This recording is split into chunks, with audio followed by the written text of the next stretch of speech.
amigos e amigas, minhas irmãs, meus irmãos, nós rogamos a Jesus abençoar-nos e envolver-nos hoje e sempre. Eu perguntei a ela, eu vou até que horas? Ela falou, você vai até a hora que você quiser.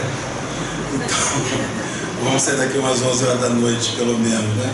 Então não vamos voltar para Cabo Frio ainda hoje.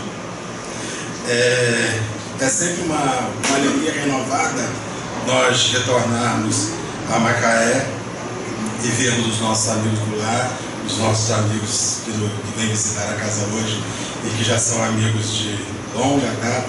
A Orlando já é uma amiga de...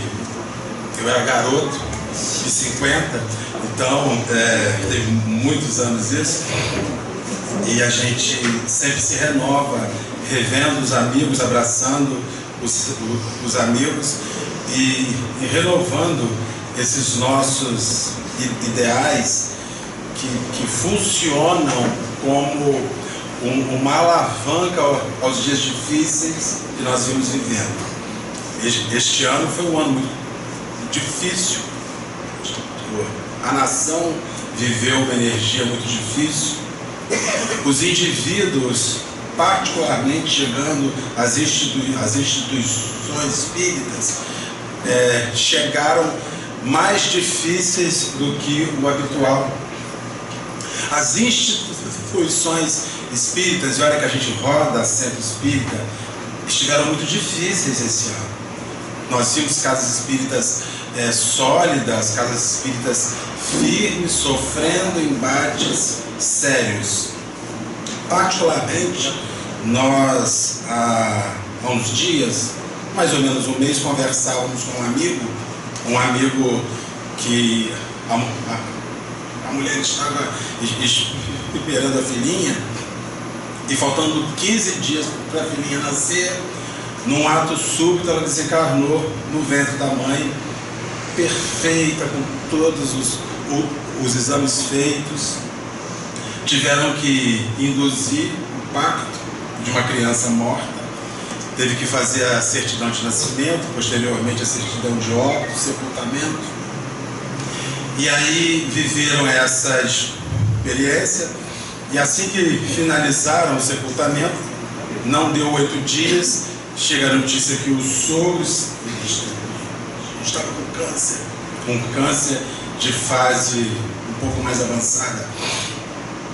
E aí um dia a gente se viu, ele me perguntou, isso um dia muda? Um dia isso muda? Essa onda que às vezes vem acontecendo na nossa vida, que é uma onda, né, que vem com um monte de coisa. Eu falo, não muda não, só piora. Porque a diferença entre a onda que nós vivemos hoje e a onda que nós vivíamos antes, é porque antes nós vivíamos essa onda, mas éramos ignorantes em relação a ela. É comum nós ouvirmos senhoras e senhores aqui que dizem que por 5 anos eles passavam fome, passavam necessidade, mas não percebiam isso porque não tinham discernimento para compreender o que era fome, o que era um ovo com feijão e a mãe fazendo festa naquele ovo com feijão para que a criança não percebesse. Na medida em que a gente amadurece, nós vamos enxergar aquilo que sempre esteve do nosso lado. As pessoas, elas falam que vêm para a casa religiosa e têm a sensação de que na medida que vêm os sofrimentos aumentam, as angústias aumentam. Não, elas não aumentam, elas são as mesmas angústias de sempre. O que muda é o óculos, é a capacidade de ver. A lente de antes não te fazia enxergar. Antes a gente sofria, ia a um barzinho, sentava, bebia e resolvia ali as nossas lutas. Antes a gente sofria, nós ligávamos para uma pessoa, ela fornecia um ilícito, uma cocaína, uma manhãzinha, e nós resolvíamos ali as nossas dificuldades. Antes nós tínhamos uma luta no nosso lar, e nós resolvíamos a luta arrumando um companheiro ou uma companheira fora do lar, para nós resolvermos fora os nossos ódios que a gente vivia ali dentro. O que nós vivemos na casa espírita hoje, o que nós vivenciamos no espiritismo hoje, mudou os nossos óculos, mudou a nossa capacidade de enxergar, mudou a nossa forma de resolver o que sempre existiu. Nós sempre sofremos. Nós sofremos a vida inteira, porque vivemos num mundo de provas e expiações. E este mundo não é um mundo de festas, não é um mundo de júbilo, não é um mundo de usufruto pleno daquilo que nós aspiramos enquanto espíritos que querem ser felizes. Acredite, na medida que você ouve uma pessoa dizer que é feliz aqui no mundo, ou ela é feliz porque ela aprendeu a sublimar a dor, ou ela é feliz porque ela completamente ignora a dor. E há diferenças abissais.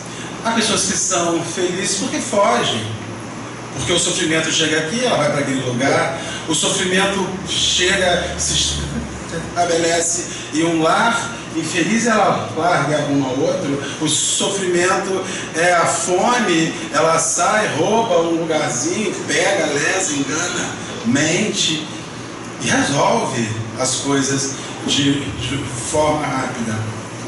Em 2018 nós sofremos muito porque foi um ano extremamente reflexivo para nós espíritas.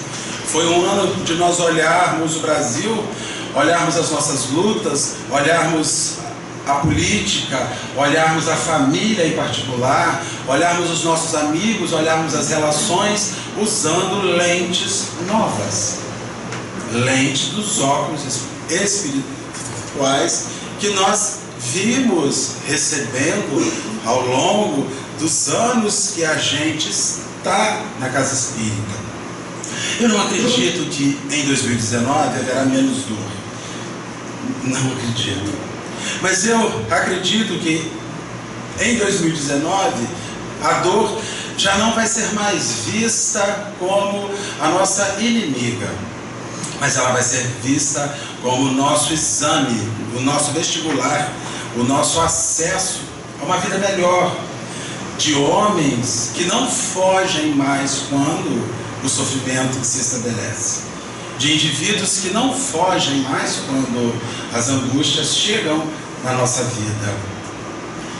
Ano que vem, certamente não haverá menos dor, mas eu acredito que haverá menos acovardamento, eu acredito que haverá menos horrores, ao menos em relação a nós espíritas, que estamos inseridos aqui dentro, inseridos nas nossas instituições, vibrando, avaliando e vendo que o mundo vem vivendo sérias mudanças.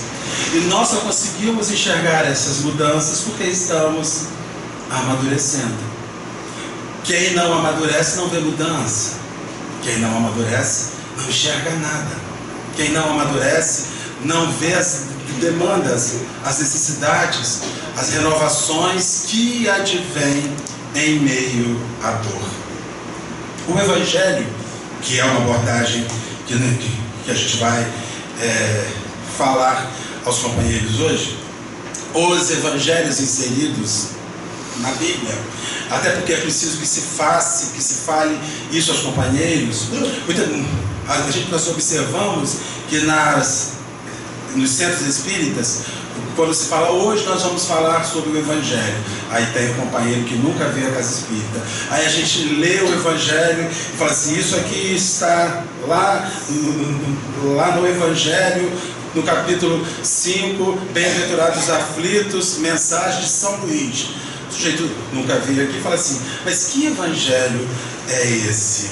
Porque o Evangelho que originalmente eu li, não tem nem São Luís, nem tem o capítulo 5, bem-aventurados os aflitos, e nem tem nenhuma anotação feita por Allan Kardec. Então nós precisamos habituar a diferenciar as obras. Quando se fala sobre o Evangelho segundo o Espiritismo, nós estamos falando de uma obra que Allan Kardec formalizou, que ele deu forma.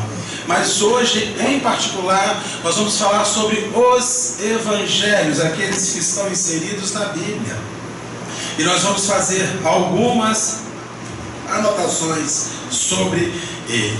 É fato que aqueles evangelhos que nós normalmente acessamos na Bíblia, que são evangelhos que a gente foi acostumado, que a gente foi habituado desde muito pequeno ler, eles fazem anotações que assemelham-se entre si, e eles foram redigidos por homens diferentes, por fases diferentes, e ganharam sua forma em contextos diferentes. É preciso que se diga, é preciso que se fale que aqueles evangelistas, somente 2 estiveram andando junto ao Cristo.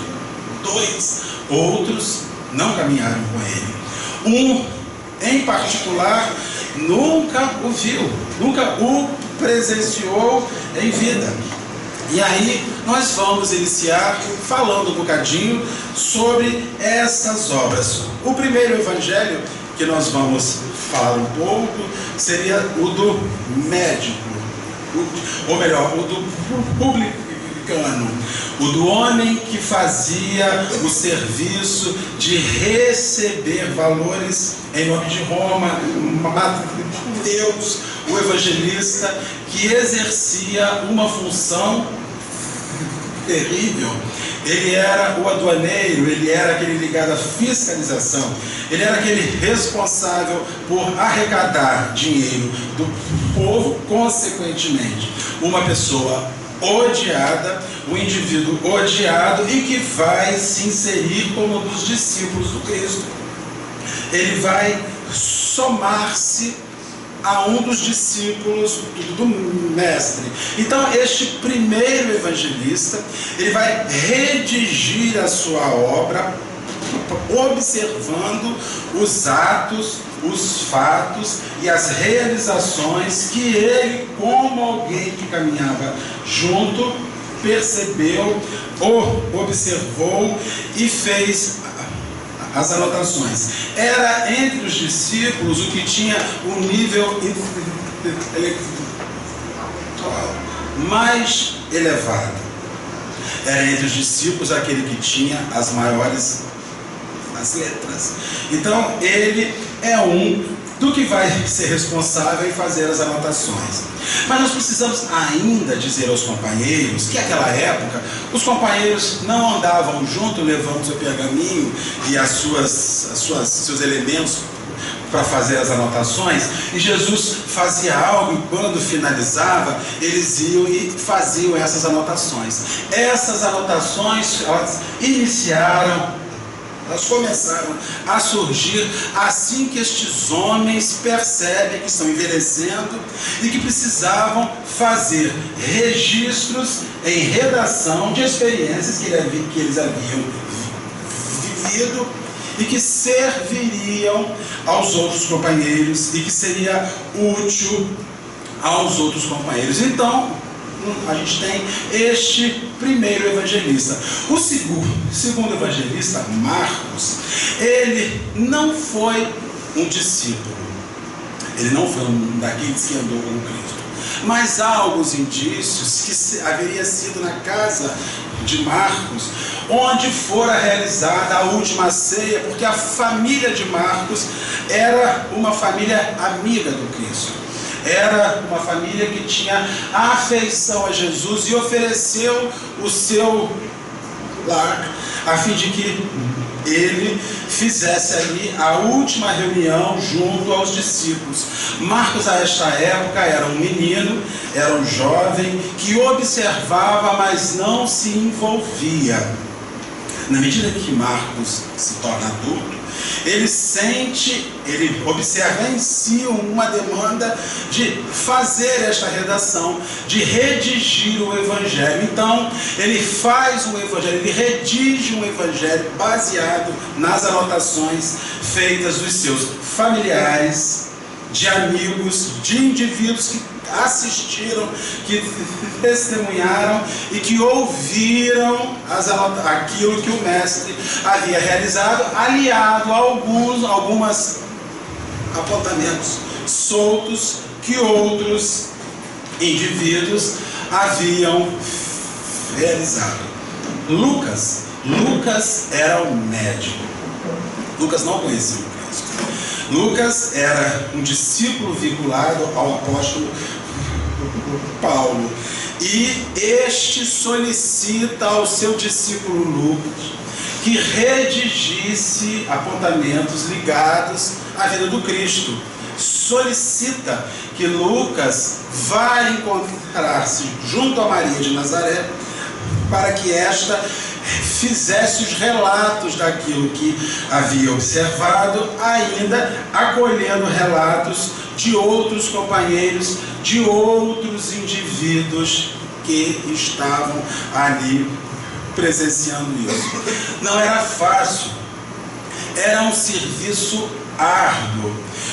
Eu escuto hoje alguns companheiros dizendo que não precisam de religião para viver. Dizem que religião é só o amor. Dizem que a maior religião é a gente acreditar em Deus, é confiar no bem.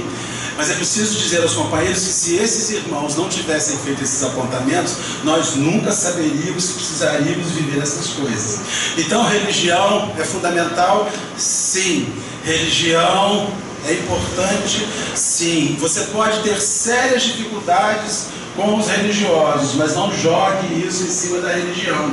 Porque você pode ter sérias dificuldades com o médico, mas não jogue isso em cima da medicina. Você pode ter sérias dificuldades junto a um advogado, mas não jogue isso em cima do que é o direito. Você pode ter sérias dificuldades com um engenheiro que te prestou um péssimo serviço, mas não é porque um engenheiro ele te prestou um péssimo serviço que seria a engenharia algo ruim. Na medida que nós percebemos os nossos irmãos tentarem descaracterizar, menosprezar, inferiorizar a religião, porque existem religiosos, e nós estamos assistindo isso hoje, recorrentemente, eu vejo em rede social. É por isso que eu não tenho religião, que a minha religião é o divino. Mas você só sabe que o divino existe porque alguém anotou, porque alguém redigiu, porque alguém somou todas essas experiências, todas essas vivências e te ofereceu algo para que você viesse a refletir, para que você viesse a equacionar.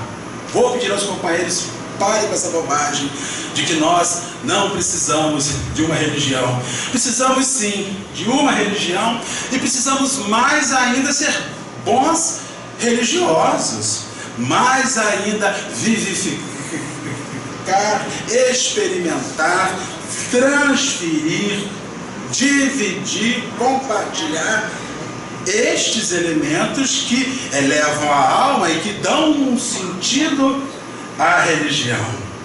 E acreditem, homens não fazem mal nenhum para a religião, assim como o médico faz mal nenhum para a medicina. A gente tira um e entra outro. Advogado nenhum vai fazer mal ao direito. Você tira um e entra outro. Religioso nenhum, por pior que sejam os seus atos, cria mácula na religião. A religião é maior, porque ela representa o conceito. Ela representa uma verdade que vem vencendo ao longo dos milênios. E os homens, eles passam, eles vão, mas a religião fica.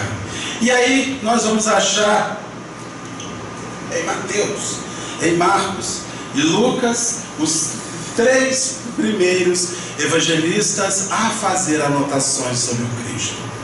Um o viu em ação.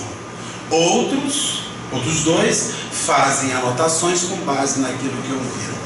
Mas existe o último evangelista. E esse é diferente. O evangelista João. João é diferente porque João era o amor de Jesus. João era o amigo de Jesus. João era o filho de Jesus. João era aquele que estava ao lado do Cristo. João tinha uma relação tão próxima a Jesus, que na hora da sua morte, da morte de Jesus, todos os outros grandões fugiram com medo. O único dos evangelistas que estava ao seu lado, dos apóstolos que estava ao seu lado até a sua hora final, foi o garoto de 16 para 17 anos, João, aquele que havia ficado junto ao mestre. João, da mesma forma, faz as anotações sobre a vida de Jesus, faz apontamentos sobre a vida de Jesus. Mas há uma diferença entre o evangelho de João e os evangelhos de Marcos, de Mateus e Lucas. Esses três evangelhos são chamados evangelhos sinóticos. Por que sinóticos? Porque são os evangelhos que se assemelham entre si. Eles focam em observações bastante semelhantes. Os três evangelistas têm um olhar para a redação da vida do Cristo bem semelhante. Eles mostram um Jesus soberano, um Jesus Senhor, o Jesus que anda sobre as águas. Ele mostra o Jesus que multiplica o alimento. Ele mostra o Jesus que limpa a ferida. Ele mostra o Jesus Rei, o Jesus máximo. Ele mostra o Jesus que ordena aos ventos que cessem. Esses três evangelistas mostram um Jesus para fora. Mostram o Senhor da vida, o Senhor da terra, mostram o rei, mostram a força absoluta. João não.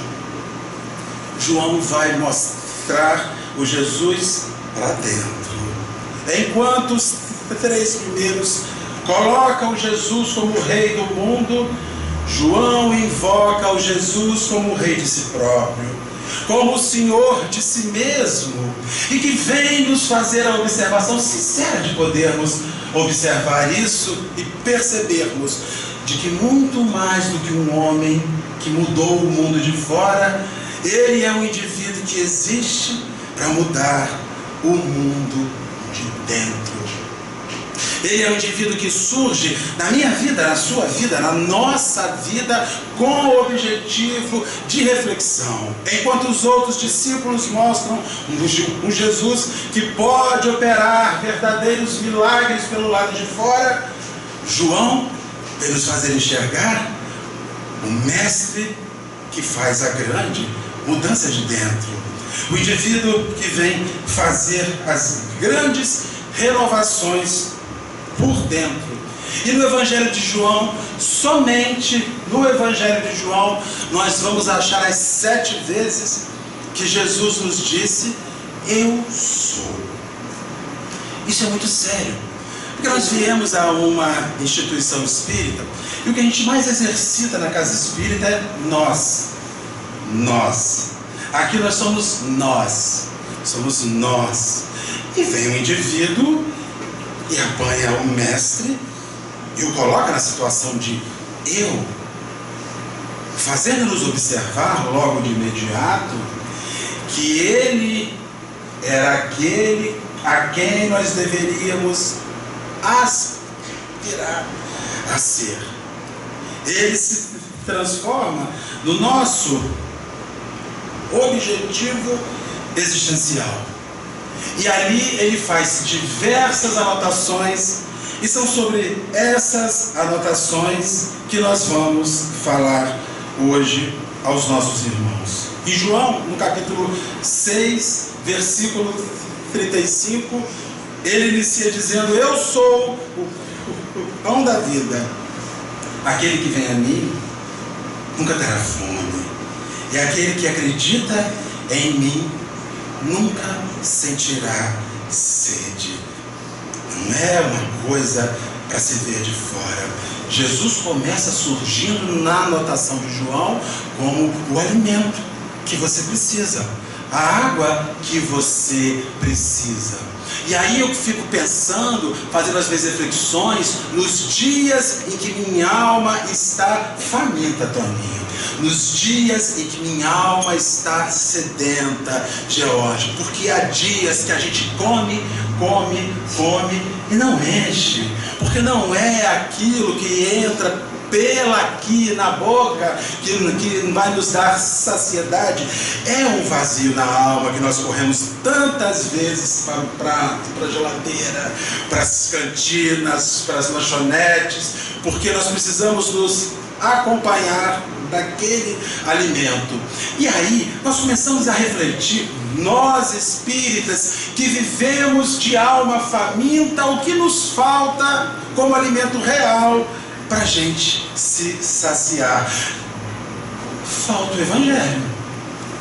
O espírita, o indivíduo que acessa, que observa, que sorve, que se alimenta, que experimenta, que vivifica aquilo, nunca mais vai ter um buraco na alma, nunca mais vai ter um rombo na alma. E é estranho que as pessoas vêm para as religiões, nesses atendimentos fraternos, 1700 e tantos que vocês fizeram. Quantas vezes ouviu assim: eu estou com vazio, tem um buraco dentro de mim, a coisa não enche. Aí as pessoas, elas chegam aqui, nós começamos a fazer as orientações, a dizer: abra o Evangelho, leia, veja Jesus, veja aquilo que Ele nos fala, sacie-se dEle, complete-se dEle.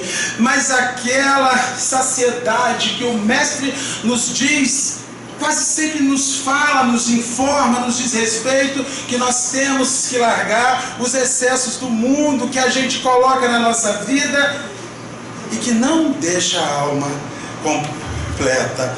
Aí o sujeito vem para a casa espírita, abre o Evangelho, fica aqui um ano, daqui a pouquinho ouviu dizer que tem um sítio ali, que tem uma coisa nova, aí ele vai para aquele lugar, daqui a pouquinho ele ouviu dizer que tem uma senhora numa outra rua ali, que faz um negócio, que pacifica, e ele vai para aquele lugar, e ele anda, e para onde ele anda aquilo não enche, porque não encherá, porque só o Cristo. E isso não é conversa fiada, isso não é nós puxarmos a brasa para nossa sardinha. Nenhum outro indivíduo na humanidade ousou dizer: eu sou o pão da vida, quem comer de mim, quem me usar como alimento para a sua vida, nunca mais sentirá fome, nunca mais experimentará fome. Eu vejo companheiros espíritas que chegam na instituição e de repente eles estão indo viver outras experiências em outros lugares, porque é preciso, nós precisamos experimentar. Não precisamos, não. Quem vive uma experiência plena junto a Jesus, sacia-se, Toninha, não sentir fome nunca mais, nunca mais há aquele rombo. No segundo item, no capítulo 8, vem João fazer a anotação, onde o Mestre diz: eu sou a luz do mundo. Aquele que me segue não andará em trevas, mas vai ter luz da vida. Se o primeiro elemento que a gente ouve na casa espírita é o buraco que eu sinto na minha vida, o segundo elemento é: eu não enxergo nada na minha frente, eu não sei para que lado eu vou. Já viu isso aqui alguma vez? Eu chego aqui, parece que tem uma sombra no meu caminho, parece que tem uma nuvem, aquela nuvem dos Adams, da família Adams, lembra? Que ficava em cima da casinha assim, uma nuvem, não há luz, eu não enxergo, porque a luz não virá de fora. Porque a luz não virá daquilo que você fala. A luz, ela advém da sua relação com a capacidade de se iluminar ante a mensagem do Mestre. O difícil é que na hora em que Jesus acende a luz real na vida, na nossa vida, você olha para o lado e vê quanta coisa inútil existe na sua existência. Apaga isso aí, apaga isso aí, eu não quero ver isso não. Sopra essa vela, apaga esse fósforo, Jesus, quebra essa lâmpada. Eu não quero enxergar. Então existe um indivíduo que está aí dizendo-nos: eu vim para ser alimento, coma de mim, coma daquilo que eu digo. Eu vim para que a sua vida nunca mais ande em sombras. Quando você pega um companheiro espírita de 5 anos de doutrina, de 15 anos de doutrina, de 20 anos de doutrina, que senta com você e fala: a coisa está sombria, eu não sei para que lado eu vou, dá vontade de dizer: meu irmão, aonde está o seu evangelho? Aonde está a sua obra? Porque Jesus é uma coisa muito linda para nós oferecermos ao outro, mas na hora de nós usarmos ele na nossa vida, ele se transforma num elemento profundamente difícil, num elemento profundamente pesado. É mais ou menos assim: nós vamos a um sepultamento, a um velório, chegamos lá, olhamos a companheira que o filho desencarnou, que a mãe desencarnou, que o pai desencarnou, o ente desencarnou, abraçamos uma assim: força, eles não morreram, eles estão só ali do outro lado. Se você chorar, vai atazanar o espírito. 4 dias depois morre o seu. Aí chega alguém lá e vai dizer a mesma coisa para você. Aí vai dizer para você: é muito fácil falar isso para os outros, mas na hora de ouvir, como é difícil. É porque nós somos sepulcros, branquinhos por fora, porém cheios de imundícies por dentro. A gente veste uma roupa bonita, mas o que tem dentro de nós não é bonito, é feio, é esquisito ainda, mas nós preferimos viver da aparência, daquilo que a gente fala ao outro, mas que não serve na gente. Então Jesus é um alimento que sacia, mas sacia no básico, sacia no necessário. Jesus não joga fora, não deixa que da mesa dele migalhas sobrem, porque alguém precisa. Mas nós queremos o excesso da vida. Para nós, se não for o máximo, para nós nos refestelarmos, ficarmos inchados, ficarmos repletos, não serve. E aí nós estamos sempre procurando nos saciar do alimento do mundo, das saciedades do mundo, e o Cristo vai dizendo: menos, sua alma vai ficar fitness se você for com menos. Coma menos do mundo, coma mais de mim, sorva de mim. Não jogue as suas sombras na luz dos homens, porque os homens que você acha que vão iluminar o seu caminho, eles estão na beira do despenhadeiro, próximo a cair, porque da mesma forma não enxergam. Nós estamos observando uma coisa muito séria: está acabando no Brasil, graças a Deus, a era dos grandes médiuns. Está acabando, graças a Deus, e não vai voltar, em nome de Deus. Essa era onde nós íamos procurar pessoas humanas, iguais a nós, que evacuam, que urinam, que têm filhos, que têm família, que têm emprego, que aposentam, que têm sofrimentos, que têm febre, que têm lutas, e pedirmos a estes homens que estão andando neste vale de lágrimas, que acendam para a nossa vida uma luz. São cegos que guiam cegos, o Evangelho já nos disse isso. Jesus é a luz, é por isso que o Espiritismo liberta-nos da nossa relação sacerdotal com o outro. Mas o homem precisa ouvir alguém dizendo para que lado você vai. Nunca é suficiente Jesus abrindo ali o Evangelho. Abra o Evangelho, abra a Bíblia, abra um dos evangelistas. Na sua dúvida, ouça aquilo que o Mestre tem a te dizer, porque ele vai te alimentar, ele vai te iluminar. A nossa relação em relação ao Cristo e à comida que Ele nos dá é quando você está com fome e a sua mãe faz um mingau e ela te leva e você fala assim: mãe, eu estou com fome de pizza. Nós temos fome de elementos na nossa vida, mas são fomes elitizadas, porque o Mestre te mostra o que é o alimento que você precisa. Ah, Senhor, mas essa vida simples, essa coisinha simples, este elemento simples, isso é mingauzinho de aveia. Eu quero pizza. Então você não sente fome. Você sente fome de um luxo. E quem sente fome, sacia esse fome que chega. Na verdade, Jesus ainda não é suficiente para nós. Que coisa estranha. É o nosso pão da vida, mas não é suficiente. Eu preciso recorrer sempre a outra padaria, a outra boulangerie. Eu preciso estar sempre indo a outro lugar, a outra religião, a outra filosofia, a outro indivíduo. O cara que me liberta, o cara que abre a consciência. Esse cara é bom, esse cara faz, esse cara diz. Isso é uma novidade.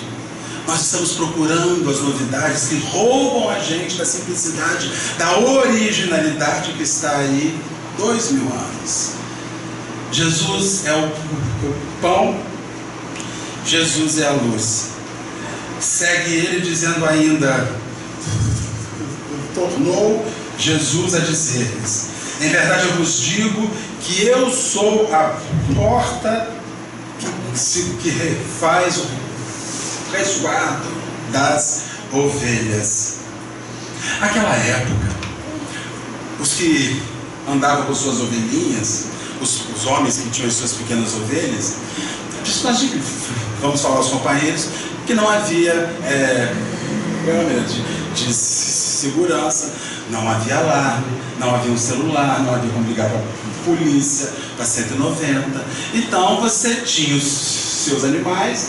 Ao adormecer, você reunia os seus animais num curralzinho e o homem que tinha aqueles animais deitava-se no acesso ao curral. Ele, o pastor, ele era a porta. Ele era o responsável por delimitar o curral. Ninguém entraria para dentro, ou nenhum daqueles animais sairia se não ultrapassasse ele. Então Jesus, este que é o nosso alimento, este que é aquele que ilumina a nossa vida, ele diz para nós: além disso, estou cuidando de você. Eu sou a porta, eu estou aqui na sua frente. Só entra se você deixar. E você só foge se você quiser. Eu vou ficar aqui, fazendo o meu ofício de te guardar.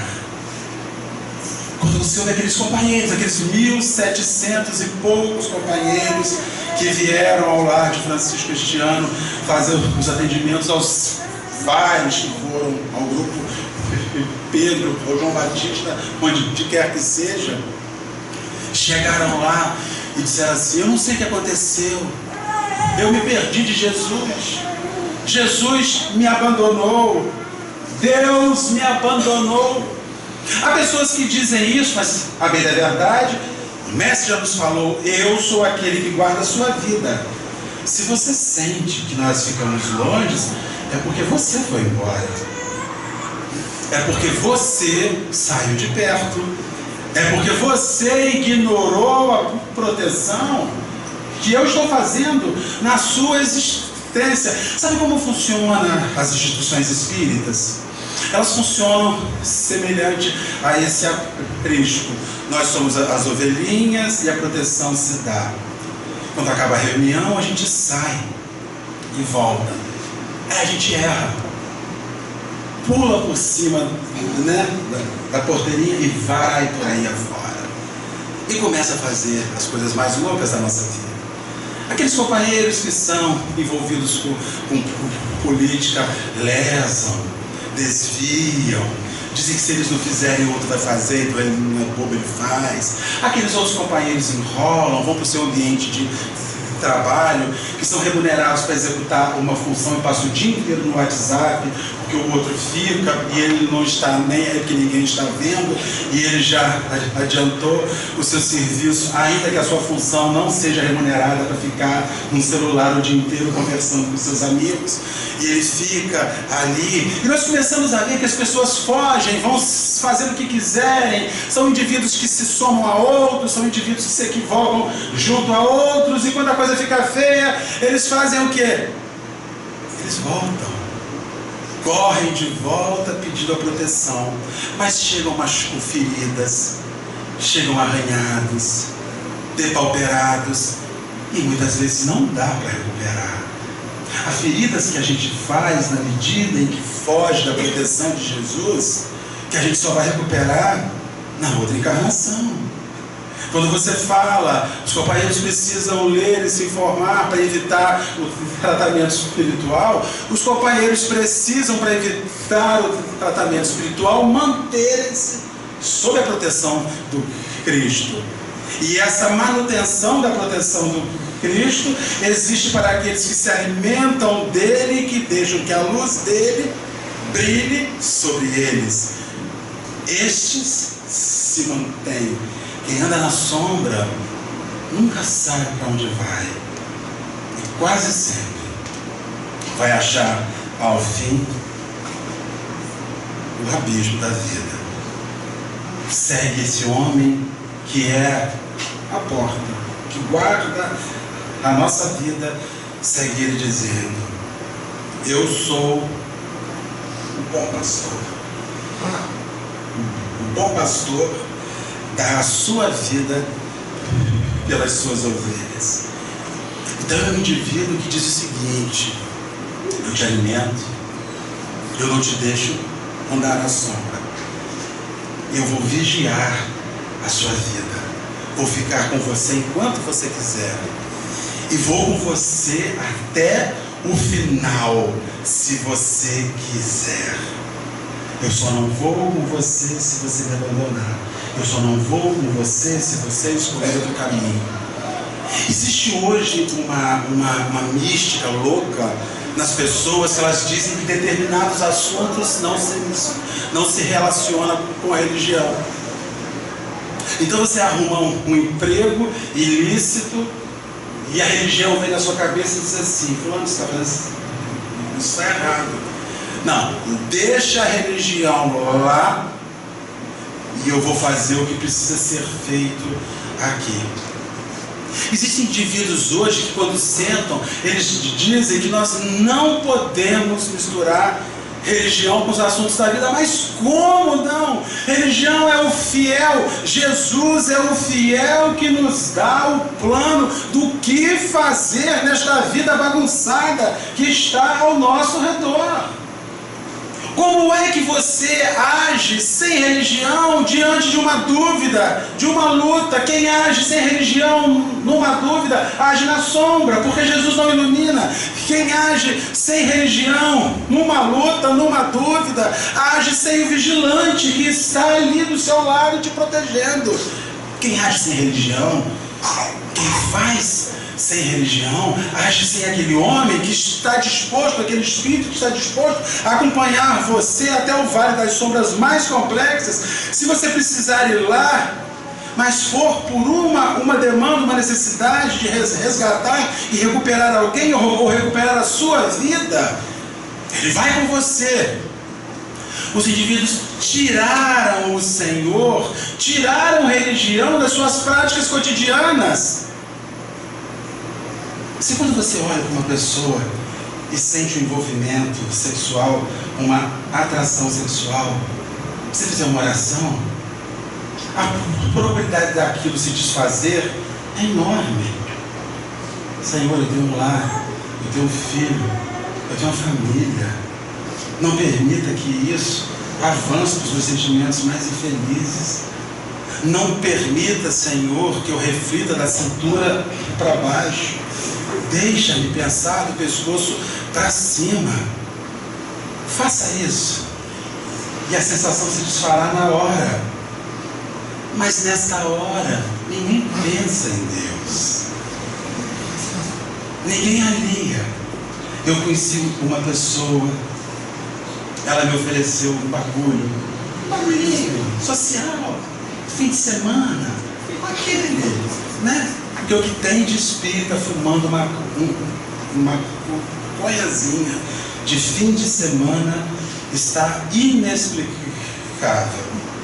Inexplicável.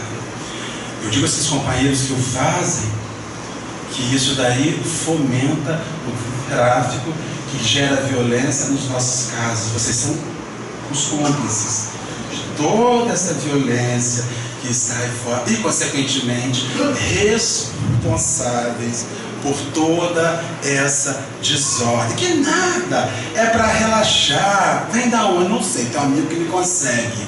Ele compra na loja americana, compra na Casa Bahia, né? Ele vai ali, brota. Materializa. Tem um espírito maconheiro que materializa tudo prontinho para ele, dá umzinho ali. Então o indivíduo não consegue aliar isso e nós precisamos levar a religião para as nossas práticas mais absurdas, para os nossos equívocos mais iminentes, para as questões mais imediatas. Por que a gente erra? Porque na hora da gente errar dá uma sombra nos nossos olhos. Nós começamos a dizer, eu estou com um buraco dentro de mim, vou fazer isso porque eu quero ser feliz. Esse ano nós vimos muito isso, né, minha irmã? Uma pessoa que dizia, eu quero ser feliz, eu quero ser feliz. E para ser feliz desgraçou com um monte de coisa. Vai ter que se ver com essa situação. Todo mundo vai dizer, eu quero ser feliz. Você quer ser feliz aonde? Você é cristão, você é espírita. Quem não é feliz em Jesus, não é feliz de forma plena em lugar algum. Porém, aquele que for feliz no Cristo, aquele que se realizar no Cristo, vai descobrir que quase nada mais o mundo vai lhe oferecer, vai precisar lhe oferecer. Então, o pastor, ele está aí para andar com a gente, para nós não nos sentirmos a sós nunca mais. Ele vai descer nas furnas conosco, para nos levar, nos conduzir, nos fazer os nossos ajustes e retornar. Vem João no capítulo 11, nos versículos 25 e 26, dizer mais um elemento. Eu sou a ressurreição. Se você acredita em mim, ainda que se ache morto, viverá. E aquele que vive e acredita em mim nunca morrerá. Jesus faz uma ressurreição na nossa vida, que não é a ressurreição de um organismo falido, é a ressurreição desses zumbis humanos que a gente sai, que a gente é, aquele zumbi que levanta de manhã, que vai trabalhar, que vem almoçar e que volta do almoço, e que finaliza o dia, e que em determinada hora você para e pergunta, qual o sentido disso? Zumbis vivem assim. Zumbis entram em depressão. Zumbis experimentam melancolia, porque simplesmente eles estão vivendo, mas não existem. Eles estão respirando, eles fazem sexo, eles ganham dinheiro, eles comem, mas eles estão mortos. E quantas vezes você ouviu este ano na casa espírita, eu não tenho mais vontade de viver, o que eu mais quero é que Jesus me leve. E essa pessoa fez 5 refeições no dia, chegou aqui com o seu automóvel de 120 mil reais, passou um mês de férias fora do Brasil, se veste ricamente, está dizendo que não tem mais vontade de viver, porque na verdade este indivíduo respira, mas não vive. Esse indivíduo urina, evacua, se alimenta, se reproduz, se sacia no sexo, mas não vive. E em determinada hora você fala, meu Deus, o que me falta? Não me falta nada, mas ainda assim eu me sinto morto. Quantas pessoas nós conhecemos este ano, jovens, lindas, bem-nascidas, bem-criadas, bem-formadas, que se suicidaram? Quantas? Quantas? Você conhece alguma? Eu conheço vários que este ano ceifaram a sua vida. Por que eles ceifaram a sua vida? Porque eles já estavam mortos. Não havia vida. Não havia Jesus na sua vida. Porque o Mestre veio para te alimentar, Maria. Veio para iluminar sua vida. Veio para cuidar da sua casa. Veio para ir com você até o final. E não suficiente disso, se você o quiser, Ele vai te fazer viver na terra. Ele vai te ressurgir na terra. Ele vai dar sentido à sua vida na terra. Nós estamos procurando sentido da vida na terra na fluoxetina. As pessoas estão chegando ao equilíbrio por vias químicas. As pessoas estão chegando, elas ficam desesperadas quando a receita vai acabando. Eu preciso da minha fluoxetina, eu preciso do meu clonazepam, eu preciso deste medicamento, porque ele me leva ao lugar que eu não consegui chegar sozinho ainda. Ele me leva, sem fazer força, para o lugar onde eu não consegui chegar sozinho ainda. Eu não consegui me ressuscitar ainda, porque quando eu cheguei na frente do psiquiatra, eu cheguei morto. Ele me fez uma receitinha. Eu peguei a receitinha e 3 dias depois, 4 dias depois, 10 dias depois, eu comecei a ver o mundo azul de novo, porque o mundo era cinza. Mas o mundo ficou cinza por uma questão espiritual. Agora o mundo está ficando azul por uma questão química, que está induzindo. Nós começamos a ficar reféns daqueles medicamentos. Sabe o que vai acontecer? Quando nós desencarnarmos, não tem receitinha azul no mundo espiritual. Aí nós vamos ter que nos ver com aquilo que a gente é. Aí vai começar o pranto e o ranger de dentes, porque a gente não fez a nossa ressurreição enquanto caminhávamos na terra. E o Cristo, isso tudo está em João, ele está te dando um norte. Não sinta mais fome. Sua alma não tem mais fome. Jesus te alimenta. Não ande mais na sombra. Anoiteceu na sua vida. Busquem no nosso Senhor Jesus Cristo a luz da sua vida. Confie que Ele guarda. Se você se alimenta dele, se ilumina nele, Ele te guarda. Quando você se sentir sozinho, desamparado, se você é aquele que se alimenta dele, que se ilumina nele, que acredita que Ele te guarda, acredite, Ele caminha com você e não te deixará sozinho jamais. Ele vai nos fazer ressuscitar. Ele vai nos fazer renascer, porque João vem nos dizer ainda, essa é a mais forte, título de livro: eu sou o caminho, eu sou a verdade e eu sou a vida. Para o cara poder falar isso sem ser um surto de vaidade, um surto psiquiátrico, o cara tem que realmente ser. Não só Ele te alimenta, Ele te ilumina, te guarda. Não só Ele está disposto a oferecer a vida por você. Não só Ele está ali para te ressurgir, como Ele quer dizer, aproximando-se do final, no 6º item, se não for por Ele, você não vai andar para lugar nenhum. Tudo será feito em círculos. Já repararam que as pessoas largam o Mestre, buscam outros lugares? Daqui a 5 anos, elas também já largaram aqueles lugares e já não estão mais em lugar algum. Muitas vezes voltam para dizer assim, eu não devia ter saído daqui, porque é aqui que estava o negócio. Meus irmãos, isso não é conversa evangélica de crente. Isso é papo sério, é conversa de verdade. Não há outro caminho. Não há outra rota, não há outro jeito, não há outra forma. Tem que perdoar, tem que amar, tem que andar com o seu inimigo, porque tudo isso é o que é o alimento, é a luz que o Mestre nos deu, nos ofereceu. É preciso amar o outro, querer bem ao outro, perdoar o outro, caminhar nas lutas junto com o outro, chamar o outro de irmão, porque bem-aventurados sois vós quando eles se injuriarem contra vocês, perturbarem vocês, fizerem vocês sofrerem. E vocês vão se regozijar com isso, porque aí está o vosso galardão.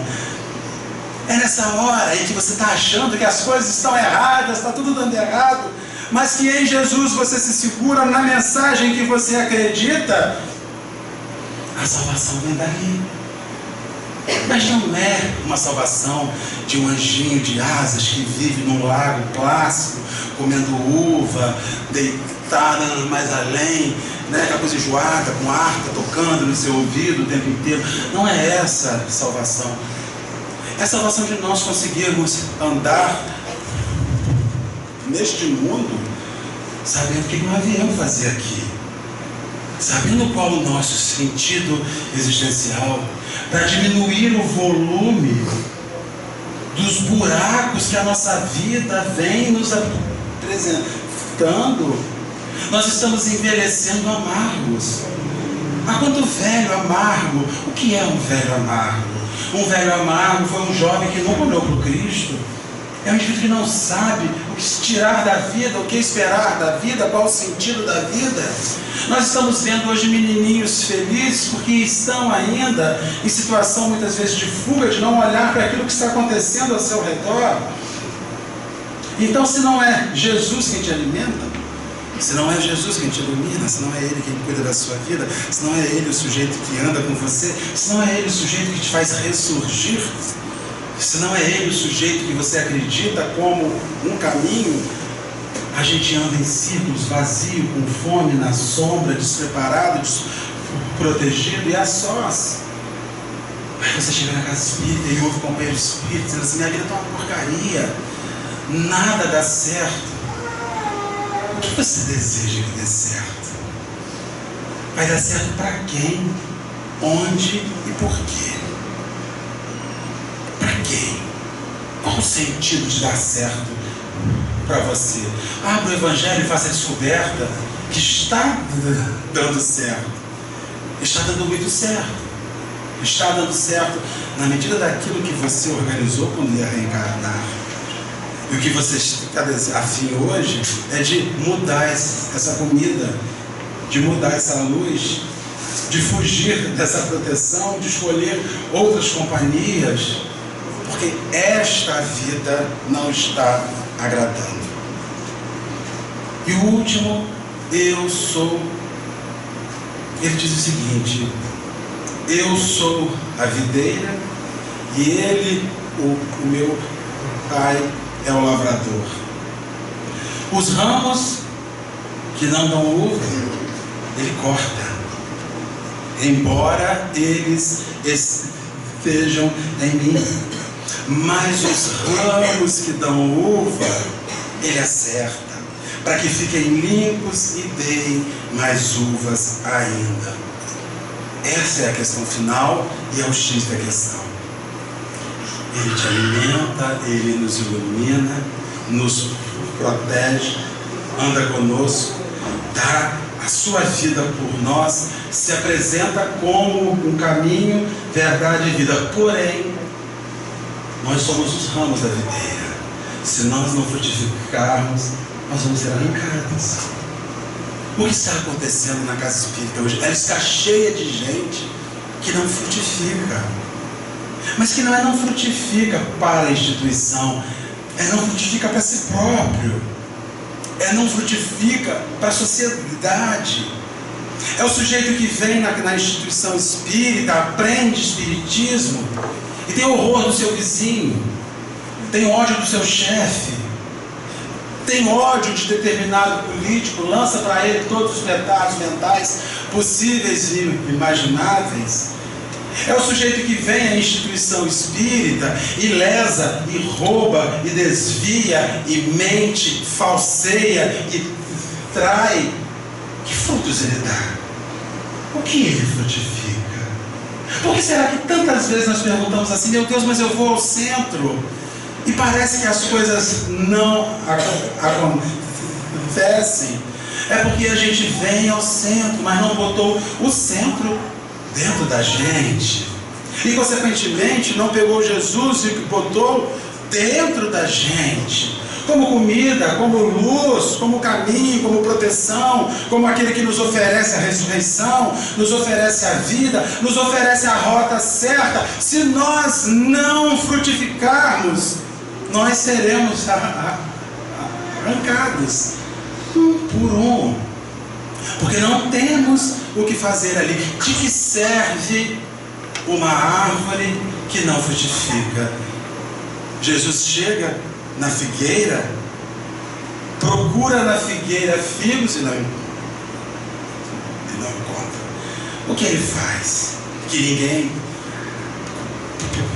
pegue de ti figo algum, coma de ti figo algum.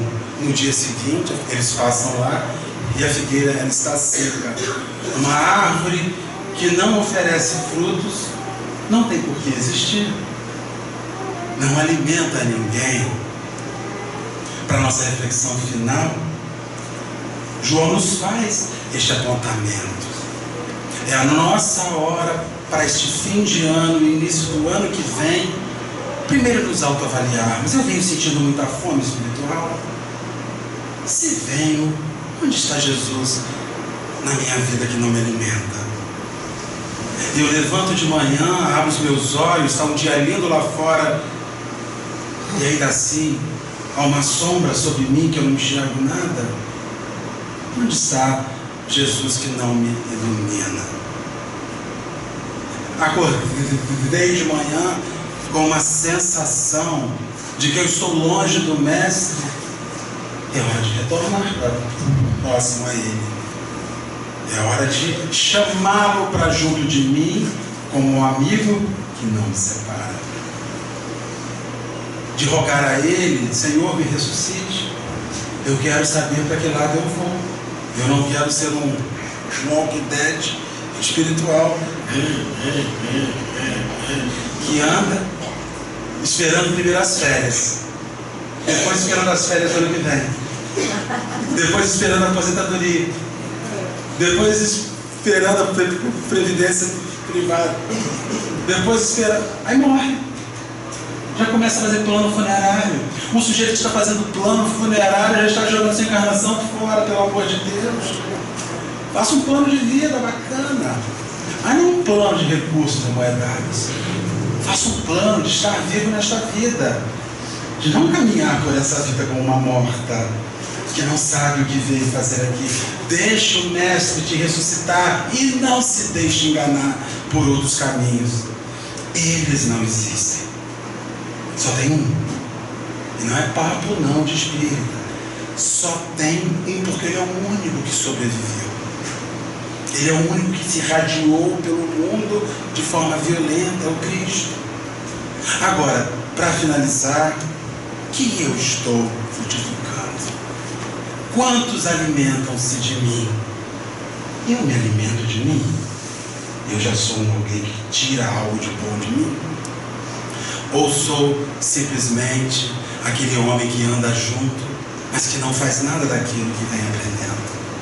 Nós rogamos a Jesus, aos nossos amigos invisíveis, guiar-nos e abençoar-nos neste ano que se finda. E rogamos mais ainda ao Divino Amigo, que nos faça uma retrospectiva nas nossas ideias, nas nossas mentes, para pensarmos para onde a gente vai, vermos o quanto nós já estamos jogando fora.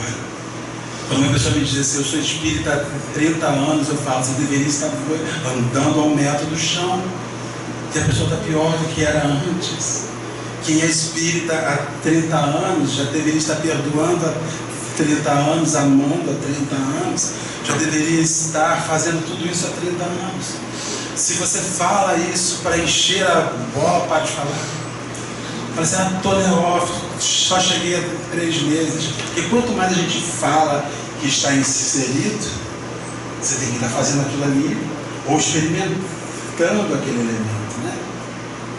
Que Ele, nosso Senhor, ou eu sou da nossa vida, nos estimule no ano que se inicia, e que sempre que nós sentirmos algo em relação a este mundo, daquilo que nós falamos hoje, que a gente abra o Evangelho, abra a mensagem do Cristo, abra a Bíblia, vai lá nos Evangelhos, abra ele, leia, ouça, veja, sinta, ele vai alimentar, mas aceite aquela comida.